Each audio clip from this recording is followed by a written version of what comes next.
Not good. It's a rover!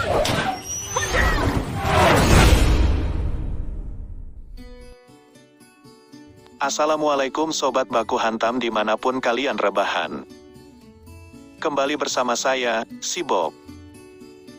Kali ini saya akan merangkumkan alur cerita film yang berjudul The Martian, yang rilis tahun 2015. Film ini dibintangi oleh aktor utama, yaitu Matt Damon. Yang mana si Matt Damon ini, pernah adu akting dengan saya dalam film The Power of Mantan. Bang. Film The Martian ini menceritakan seorang astronot NASA yang terjebak sendirian di planet Mars. Bagaimana kisah dia bertahan hidup di sana? Langsung saja, kita masuk pada alur ceritanya.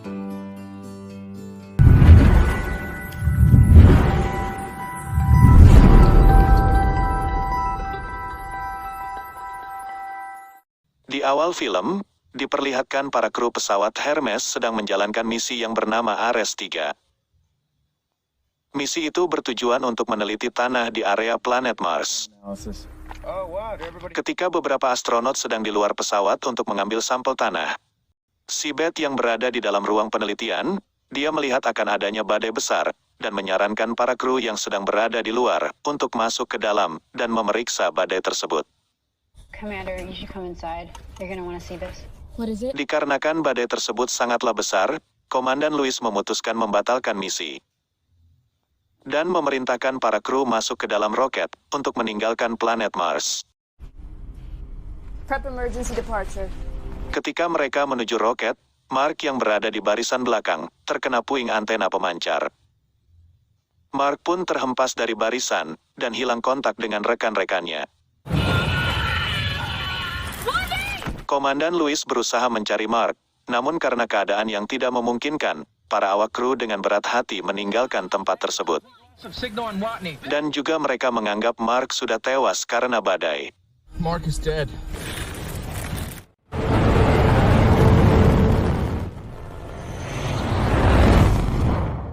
Scene berlanjut di markas NASA. Pimpinan NASA yang bernama Teddy Sander sedang melakukan jumpa pers. Dia mengabarkan bahwa telah terjadi badai di planet Mars dan mengakibatkan salah satu kru pesawat Hermes meninggal dunia, yaitu Mark Watney. But Mark Watney is dead. Setelah badai berlalu, tanpa terduga, Mark Watney masih hidup. Dengan luka yang parah, serta oksigen yang menipis, Mark bergegas bangkit menuju markas, dan segera mengobati lukanya.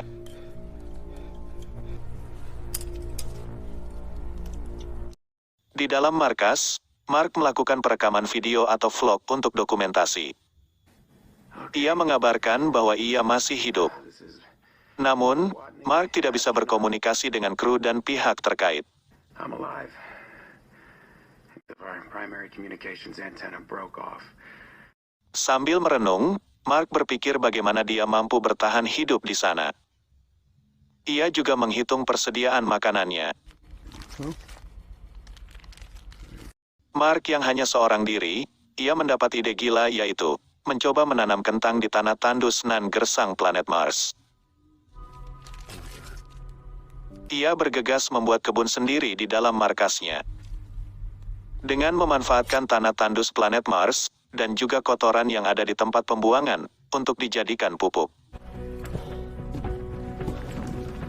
Ketika Mark selesai proses penanaman, Mark mendapat masalah baru, yaitu air untuk menyiram tanaman yang terbatas. The problem is water. Mark pun berpikir untuk membuat air sendiri, dengan cara menggabungkan hidrogen dan oksigen, lalu membakarnya. Saat percobaan pertama, uraniumnya meledak karena kelebihan oksigen.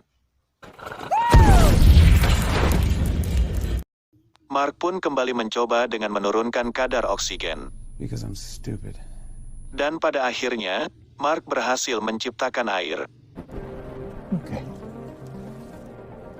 Keesokan harinya, kebunnya dipenuhi embun air yang ia ciptakan. Mark pun takkan khawatir lagi tentang persediaan air untuk tanamannya. Beberapa hari kemudian, tanaman kentangnya berhasil tumbuh. Dan ini adalah hal luar biasa yang ia lakukan dengan menemukan tanaman pertama di planet Mars. Di tempat lain yaitu di bumi, Teddy Sanders selaku pimpinan NASA memberikan penghargaan kepada Mark Watney karena ia telah gugur dalam menjalankan misinya. Oh, they honor the legacy Mark's leaving behind. Scene berlanjut di Junction Center, Texas. Tyson selaku pimpinan misi Ares-3 sedang berbincang dengan Teddy. I need you to authorize my satellite time. Not gonna happen. Ketika mereka melakukan misi selanjutnya di Mars, mereka berencana mengambil jasad si Mark. 12 satellites up there. Surely we could spare a few Not hours. about the satellite. Series 5 won't even launch for 5 years. We have plenty of time. Mindy yang sedang berada di ruang kendali NASA melihat kejadian janggal di markas Ares-3. Ia melihat terjadinya perubahan terhadap panel surya yang berpindah dari hari sebelumnya. Lalu Mindy melaporkan hal tersebut ke Teddy dan Tyson. Dan Teddy meminta kejadian ini dirahasiakan dari kru pesawat Hermes. Watney is really alive. We don't want the Ares 3 crew to know. How can you not tell them? Selang beberapa waktu selanjutnya, Teddy Sanders mengumumkan kepada media bahwa Mark Watney masih hidup di planet Mars. Namun ia masih merahasiakan hal tersebut kepada kru pesawat Hermes. No. Director Sanders! Kembali ke Mark, ia berpikir untuk pergi ke pangkalan misi selanjutnya, yaitu Ares-4. 200 kilometers away. Akan tetapi, jarak tempuh dari Ares-3 ke Ares-4 sangatlah jauh. Sekitar 3.200 km, sedangkan mobil rovernya hanya dirancang untuk perjalanan maksimal 35 km, setelah itu baterainya akan habis. Dan ia juga butuh waktu 50 hari untuk sampai ke Ares-4. 50 days. Jikapun ia berhasil menuju Ares-4, ia akan dihadapkan dengan masalah lainnya, yaitu bekal makanan yang dibutuhkan dalam perjalanan. The shit out of this. Lanjut. Teddy sedang berbicara dengan Bruce. Yang mana, Bruce ini seorang perancang pesawat luar angkasa. It'll take 6 months to build it in the first place. Mereka berencana mengirim suplai makanan untuk Mark. Once there's a real rescue plan, we'll tell them. Otherwise, it's moot. I'm the one who decides what's best for the crew. Scene berlanjut ke Mark. Ia sedang memanen kentang yang berhasil ia tanam. 400 healthy potato plants. I dug them on my food supply. All natural, organic. Di malam harinya, ia melihat peta Mars.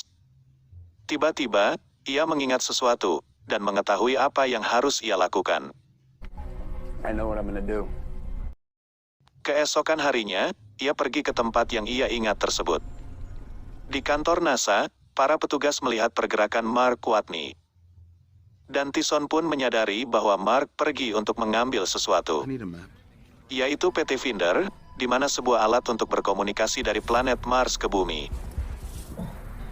Pathfinder. Ia pun segera mengoperasikan alat tersebut.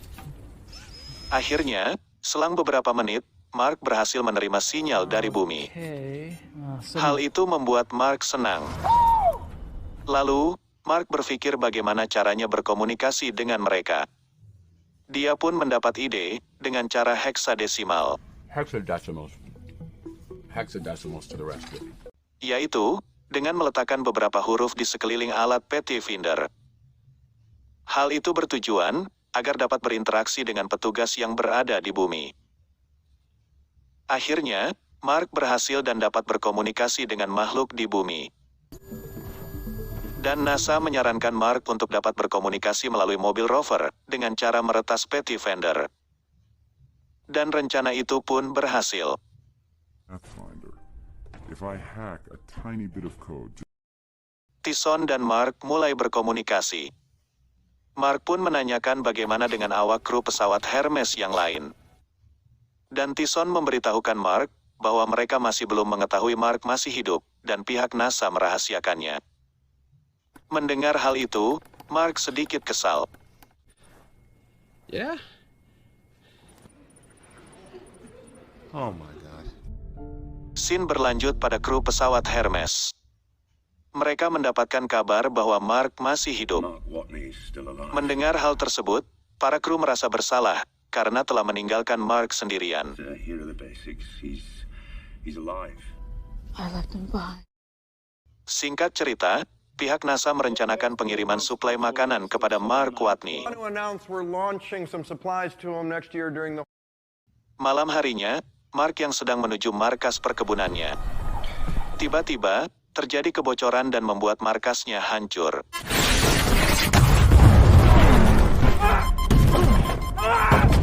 Dia memberitahukan kejadian tersebut kepada pihak NASA. Dan Tyson beserta lainnya segera menyusun rencana berikutnya. Well, he can still eat the potatoes he has, he just can't grow anymore. Yeah, we're working on it. Lanjut. Mark sedang membersihkan markasnya akibat kebocoran. Dan dia menghitung sisa makanan yang akan dikonsumsi sampai penjemputan tiba. 52. Wake up. Di tempat lain, Rich Purnell seorang astrodinamik. Dia membuat ide gila yang nanti akan berpengaruh pada misi penyelamatan. It's alright. Dan para anggota NASA lainnya membuat rencana peluncuran roket pengirim suplai makanan agar dapat segera diproses secara cepat. Let's create 15 days, 13 days to mount the probe. Lanjut ke scene berikutnya. Di mana si Mark membuat agenda untuk mengatasi persediaan makanan yang semakin menipis. And now they've asked me... Ia berencana makan 3 hari sekali. The point is, stretch the rations 4 more days. Di waktu bersamaan, NASA telah membuat roket untuk misi pengiriman suplai makanan. Singkat cerita, roket tersebut diluncurkan. Akan tetapi ketika roket menembus kubah bumi, roket tersebut meledak.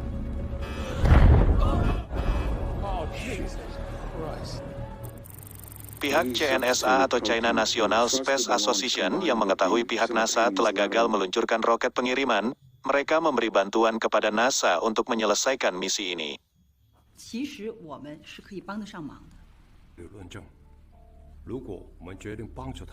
Rich Purnell yang berada di dalam suatu tempat, ia sedang melakukan penghitungan perakiraan ide gilanya. Ia pun menganggap idenya akan berhasil.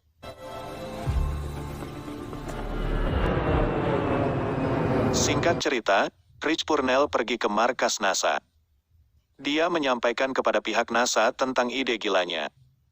Namun, pihak NASA tidak menyetujui ide tersebut.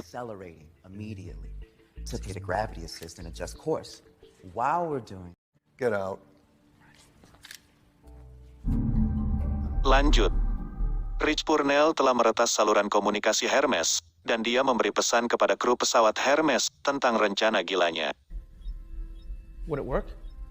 Akhirnya, demi kemaslahatan para penonton film, Komandan Lewis dan para awak kru pesawat bersepakat melakukan ide gila Rich Purnell.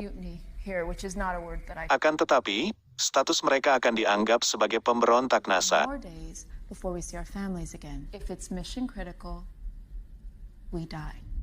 Mark sedang menganalisis perjalanan ke Ares 4.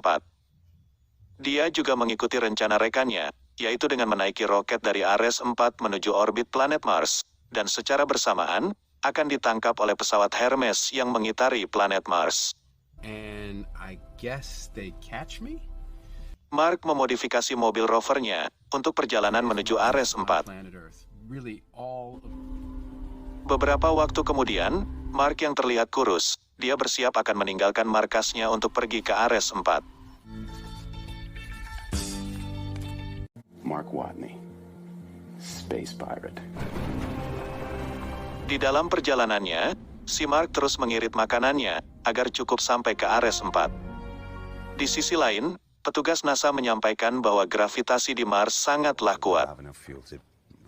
Dan si Mark diwajibkan untuk memodifikasi roket MIV yang akan Mark naiki agar lebih ringan saat meluncur menuju orbit Mars. Dan petugas NASA yang bernama Bruce mengatakan bahwa Mark juga harus melepaskan beberapa peralatan kendali MIV untuk membuatnya menjadi ringan. Dan lubang yang berada di atap MIV tersebut diganti dengan kain kanvas yang telah disiapkan oleh kru film.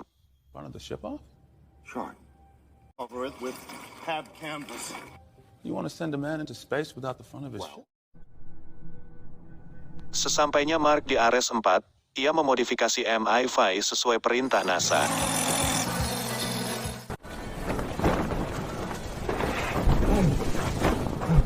Dan secara bersamaan, pesawat Hermes berhasil mendekati orbit Mars. Once we hit intercept, Komandan Louis membagi tugas untuk misi penyelamatan tersebut.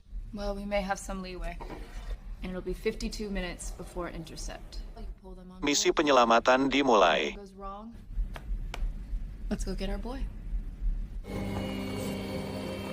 Mark pun terbang bersama MI5-nya. Namun, saat berada di langit, kanvas yang menutupi atap MI5 terlepas. Dan membuat Mark pingsan karena tegangan gravitasi planet Mars. Belum sampai di situ, ada masalah lain, yaitu jarak MI5 dengan Hermes yang sangat jauh. We'll be 68 kilometers apart. Komandan Louis memerintahkan Martinez yang ditugaskan untuk menjadi operator pesawat Hermes untuk mendekati MIV Mark Watney. What if we point our thrusters in the same direction? 39 minutes to figure out how to slow down. Beberapa saat kemudian, si Mark terbangun dari pingsannya. Dia membuat rencana dengan merobek baju astronotnya untuk mendorongnya ke arah pesawat Hermes. Maybe it's not the worst idea. Vogel yang ditugaskan untuk meledakkan pintu belakang pesawat, dia pun bergegas melaksanakan perintah tersebut. Ledakan ini bertujuan agar efek dari ledakan dapat dimanfaatkan sebagai tambahan akselerasi pendorong untuk mendekati MI5 Mark Watney. Bomb set. 5, Bom pun diledakkan. 4.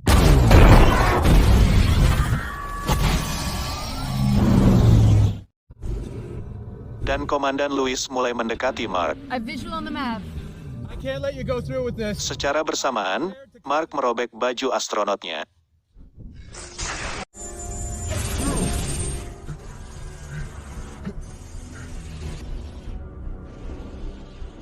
Mark pun berhasil ditangkap Komandan Louis. I got him. Back, pull us in. It's good to see you. Misi penyelamatan berhasil dan mereka semua pun kembali ke bumi bersama Mark yang selamat. Film pun usai. Pesan yang dapat diambil dari kisah film ini adalah, jangan menyerah kepada keadaan, dan teruslah berusaha semaksimal mungkin. Dan kita takkan pernah tahu, apa yang Tuhan sedang siapkan untuk kita. Jangan seperti Mas Muklis, baru putus dari pacarnya, dia bergegas meminum cairan pembersih lantai sambil update status yang bertuliskan, "Aku tidak sanggup lagi, oh Tuhan." Are you kidding me? Are you kidding me?